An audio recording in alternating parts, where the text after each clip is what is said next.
Shalom. దేవుని పరిశుద్ధ నామానికి మహిమ ఘనత ప్రభావములు కలుగునుగాక. మన ప్రభువును రక్షకుడైన యేసుక్రీస్తు యెహోషువ మెస్సీ నామములో మీ అందరికీ ఉదయకాలపు శుభాలు తెలియజేస్తున్నాను.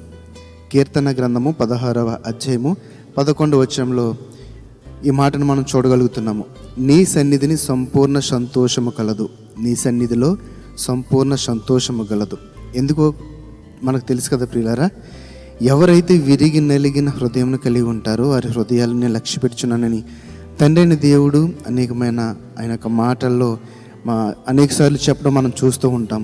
ఎందుకంటే ఆయనకి ఇష్టమైనది ఏంటంటే మనల్ని మనం తగ్గించుకొని, మనలో ఉన్న నేననే ఆ అహమును తగ్గించుకొని ఆయన కుమారుడిగా, ఆయన కుమార్తెగా ఆ యొక్క నెమ్మది కలిగిన, సమాధానం కలిగిన జీవితాన్ని జీవిస్తూ ఉన్నప్పుడు మనం చూసంటండి ఆయన ఎంతో సంతోషిస్తూ ఉంటాడంట. అయితే ఇక్కడ చూస్తే కానీ నీ సన్నిధిలో సంపూర్ణ సంతోషము కలదు. మరి ఆ యొక్క క్షేమము, ఆ యొక్క సంతోషము, ఆ సమాధానము ఎక్కడ మనకు దొరుకుతాయంటే ఆయన సన్నిధిలోనే.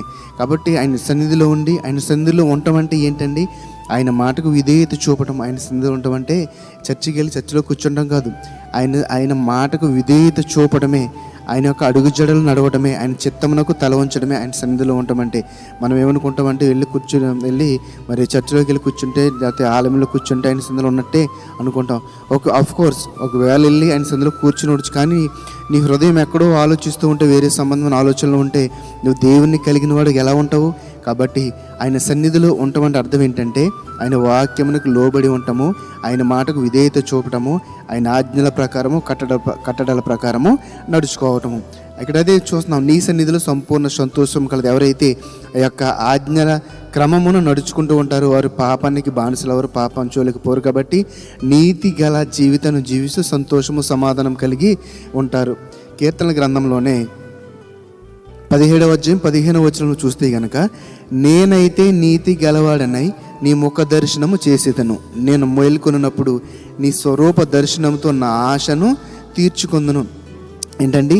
నేనైతే నీతి గలవాడని నీ ముఖ దర్శనము చేసేది. అనగా ఆయన ముఖ దర్శనం చేయాలంటే, ఆయన సన్నిధిలో ఉండాలంటే మనము నీతి గలవారమై ఉండాలి. నీతి గలవారం అనగా సత్యమును ప్రేమించేవారముగా ఉండాలి. కాబట్టి ఆ యొక్క సత్యమును ప్రేమించే ఆ యొక్క నీతి, ఆ యొక్క లేకపోతే సత్యమును ప్రేమించే ఆ యొక్క దర్శనము, లేకపోతే ఆ యొక్క ప్రవర్తన మనలో ఉంటే కనుక ఆయన ముఖ దర్శనం మనము చేయవచ్చు, అనగా ఆయనను దర్శించవచ్చు.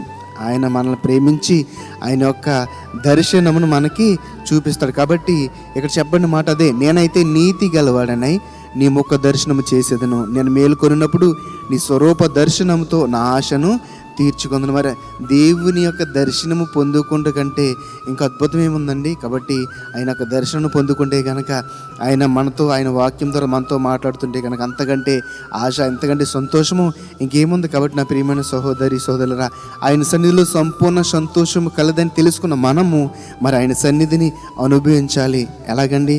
మరి ప్రార్థనలో, ఏకాంత ప్రార్థనలో ఆయనతో గడపడం ద్వారా, ఆయన జీవము గల మాటలను నాతో దేవుడు మాట్లాడుతున్నాడని ఆలోచనలు చదవడం ద్వారా, దానిని ధ్యానించడం ద్వారా, ఆయనను ఆరాధించడం ద్వారా మనము ఆయన సన్నిధిలో సంపూర్ణ సంతోషమును పొందగలము. కాబట్టి మనమందరం కూడా ఆయన మాటకు విధేయత చూపి ఆయన నామాన్ని ధరించుకొని ఆ యొక్క సంపూర్ణ సంతోషము, కృపను పొందుకుందాం. అట్టి కృపను, అట్టి ఆశీర్వాదము తండ్రి అయిన దేవుడు మనందరికి దయచేయునుగాక. ఆమేన్. పరిశుద్ధుల మమ్మల్ని కన్న తండ్రి, నీ పరిశుద్ధమైన నామాన్ని కొందనాలు, స్తుతులు, స్తోత్రాలు. మీ సన్నిధిలో సంపూర్ణ సంతోషము ఉందని ఈరోజు మాకు తెలియజేసారు. తండ్రి, నిన్ను కలిగి ఉన్నప్పుడు, నీ మార్గంలో నడుస్తూ ఉన్నప్పుడు, నీ మాటకు విధేయత చూపినప్పుడు, నీ చిత్తం చూపిన, నీ ప్రణాళిక చూపిన మేము బ్రతుకుచున్నప్పుడు అదే మాకు సంతోషము, అదే మాకు ఆనందం, అదే మాకు క్షేమము. అట్టి ఆనందమును, సంతోషమును, క్షేమమును తండ్రి మాకు దయచేయమని, ప్రతి విధమైన చీకటిని, పాపమును నజరేయుడైన యేసుక్రీస్తు నామములో తొలగించి సంపూర్ణ సంతోషం మాకు దయచేయమని నజరేయుడైన యెహోషువ మెస్సీ నామములో ప్రార్థనకి వేడుకొనుచున్నాము తండ్రి. ఆమేన్, ఆమేన్. షాలోమ్. అందరికీ వందనాలండి.